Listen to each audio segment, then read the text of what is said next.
Yan. Dapat samahan nyo talaga ako dito mga bodyguard ko.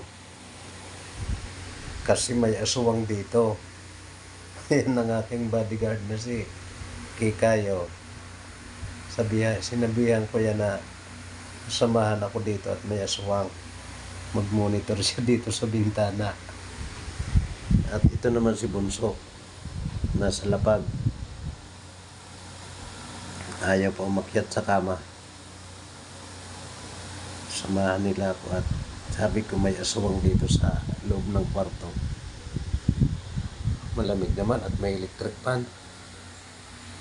Kaya ayun si bodyguard na Kikay. Namamahinga na.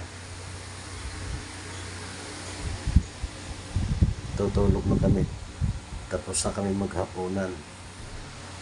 Ganun pa rin yung ulam namin, yung linuto ko kanina. Okay po mga kaibigan. Thank you for watching.